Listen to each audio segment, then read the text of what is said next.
دو نمازوں کو جمع کر کے پڑھنا یہ محمد صلی اللہ علیہ وسلم سے بھی ثابت ہے، صحابہ کرام سے بھی ثابت ہے، بنا کسی بارش کے، بنا کسی خوف کے، بنا کسی پرابلم اور اثر کو ملا کر کے آپ کر سکتے ہیں، مغرب اور عشاء کو پڑھ سکتے ہیں۔ یہ مسلم شریف کی حدیث ہے، صحابہ کرام بھی عمل کیا ہے، محمد صلی اللہ علیہ وسلم بھی کیا ہے، کہ ہمارا عالم کبھی نہیں بتائے گا۔ کیوں نہیں بتائے گا؟ کیونکہ یہ شیعوں کے فیور میں چلا جائے، دباؤ اس کو۔ اب جب کسی عالم سے جا کے پوچھے کہ یہ حدیث کیوں نہیں بیان کرتے، نہیں لوگ جو ہے عادی ہو جائیں گے، اس کا مطلب یہ ہے کہ آپ پروفیٹ کو پڑھانا چاہتے ہیں۔ جو ریلیکسیشن محمد صلی اللہ علیہ وسلم امت کو دے کے گئے ہیں، آپ کیوں اس کو چھپاتے ہیں؟ امت میں محمد صلی اللہ علیہ وسلم سے زیادہ جینیس تو آپ نہیں ہو سکتے، سائیکولوجسٹ تو نہیں ہو سکتے۔ محمد صلی اللہ علیہ وسلم جب یہ عمل دے کے گئے ہیں تو اس جو ہے وہ اس آسانی کو آپ چھیننے والے کون ہوتے ہیں؟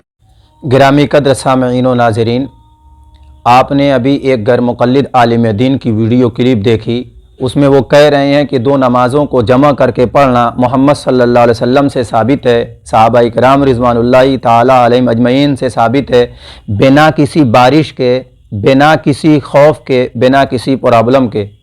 ظہر عصر کو ملا کر آپ پڑھ سکتے ہیں، مغرب اور عشاء کو پڑھ سکتے ہیں، یہ مسلم شریف کی حدیث ہے۔ پھر کہتے ہیں علماء اس کو نہیں بیان کرتے وغیرہ وغیرہ۔ آپ نے پوری ویڈیو کلپ دیکھی۔ آئیے اس سلسلے میں ذرا تفصیل سے ہم سمجھ لیتے ہیں کہ دو نمازوں کو اکٹھا کر کے پڑھنا کیسا ہے، اور اس سلسلے میں قرآن و حدیث میں ہمیں کیا رہنمائی ملتی ہے۔ تو سب سے پہلے ہم آیت کریمہ پڑھتے ہیں۔ اعوذ باللہ من الشیطان الرجیم، بسم اللہ الرحمن الرحیم۔ ان الصلاۃ کانت علی المؤمنین کتابا موقوتا، بلا شک و شبہ، بالیقین نماز کے اوقات مقرر ہیں اور انہی اوقات میں ان کو پڑھنا لازم اور ضروری ہے۔ قرآن کریم کی اس آیت کریمہ سے یہ پتہ چلا کہ ہر نماز کو اس کے وقت میں پڑھنا لازم اور ضروری ہے۔ آپ کو مشہور حدیث امامت جبریل علیہ السلام کی معلوم ہوگی کہ نبی پاک صلی اللہ علیہ وسلم کو بیت اللہ کے پاس حضرت جبریل امین علیہ الصلوات والتسلیمات نے 2 دن امامت کرائی ہے۔ پہلے دن ہر نماز کو اس کے اول وقت میں، اور دوسرے دن ہر نماز کو اس کے اخیر وقت میں پڑھا کر پھر بتایا کہ ہر نماز کا وقت انہی دونوں کے بیچ میں ہے۔ اس سے پتہ چلا کہ ہر نماز کا وقت الگ الگ متعین اور مقرر ہے، اور اسی میں پڑھنا لازم اور ضروری ہے۔ آئیے ذرا ہم کچھ روایات آپ کے سامنے پیش کرتے ہیں، جن سے آپ کو اندازہ ہو جائے گا کہ نماز کو اس کے وقت میں نہ پڑھنا اور مؤخر کر دینا، یا 2 نمازوں کو ایک وقت میں پڑھ لینا، یہ کیسا ہے اور کتنا بڑا گناہ ہے۔ حضرت ابو ہریرہ رضی اللہ تعالیٰ عنہ سے پوچھا گیا کہ نماز میں تفریط کیا ہے، یعنی نماز میں کوتاہی کیا ہے؟ تو انہوں نے جواب میں ارشاد فرمایا کہ نماز میں کوتاہی یہ ہے کہ نماز کو اتنی تاخیر سے ادا کرے کہ دوسری نماز کا وقت آ جائے۔ دیکھیے، دوسری نماز کا وقت آ جائے، اس وقت اس سے پہلے والی نماز پڑھنا، یہ نماز میں کوتاہی کی قبیل سے ہے۔ اسی طرح رسول پاک صلی اللہ علیہ وسلم سے مروی ہے، آپ صلی اللہ علیہ وسلم ارشاد فرماتے ہیں کہ سنو، سونے میں تفریط نہیں ہے، سونے میں کوتاہی نہیں ہے۔ انما التفریط علی من لم یصلی حتی یجیء وقت الصلاۃ الاخری، رواہ مسلم، کہ دراصل تفریط اور کوتاہی اس شخص پر ہے جس نے نماز نہیں پڑھی یہاں تک کہ دوسری نماز کا وقت آ گیا، تو یہ کوتاہی کی قبیل سے ہے۔ حضرت ابن عباس رضی اللہ تعالیٰ عنہما سے منقول ہے، وہ فرماتے ہیں کہ نماز فوت نہیں ہوتی مگر اس وقت جب دوسری نماز کا وقت آ جائے۔ تو جب دوسری نماز کا وقت آ جائے تو پہلی نماز پڑھنا، یہ نماز کو فوت کر دینا ہے۔ اسی طرح سیدنا عبداللہ ابن مسعود رضی اللہ تعالیٰ عنہ سے مروی ہے، وہ فرماتے ہیں ما رأیت رسول اللہ صلی اللہ علیہ وسلم صلی صلاۃ الا لوقتها، کہ میں نے رسول اکرم صلی اللہ علیہ وسلم کو کبھی بھی بے وقت نماز پڑھتے ہوئے نہیں دیکھا، ہر نماز کو اس کے وقت میں آپ صلی اللہ علیہ وسلم پڑھا کرتے تھے۔ کہتے ہیں سوائے اس کے کہ آپ صلی اللہ علیہ وسلم نے ظہر اور عصر کو عرفہ میں اور مغرب اور عشاء کو مزدلفہ میں جمع فرمایا۔ ترمذی شریف کے اندر ایک روایت حضرت ابن عباس رضی اللہ تعالیٰ عنہما سے ہے، وہ نبی کریم صلی اللہ علیہ وسلم کا ارشاد نقل کرتے ہیں کہ من جمع بین الصلاتین من غیر عذر فقد اتی بابا من ابواب الکبائر، کہ جس شخص نے بلا عذر دو نمازوں کو ایک وقت میں ادا کر لیا، جمع بین الصلاتین کر لیا بلا عذر، بلا کسی وجہ کے، تو اس نے گناہ کبیرہ کا ارتکاب کیا۔ یہ روایت اگرچہ سند کے اعتبار سے کچھ ضعیف ہے، لیکن بعض حدیث کی کتابوں میں بعض صحابہ کرام سے موقوفاً اسی طرح کی روایت مروی ہے، اس لیے اس روایت کی تائید ہو جاتی ہے۔ اسی طرح حضرت عمر ابن خطاب رضی اللہ تعالیٰ عنہ نے حضرت ابو موسیٰ اشعری رضی اللہ تعالیٰ عنہ کے پاس لکھا تھا کہ جان لو کہ بلا عذر دو نمازوں کو اکٹھا کر کے پڑھنا یہ گناہ کبیرہ ہے۔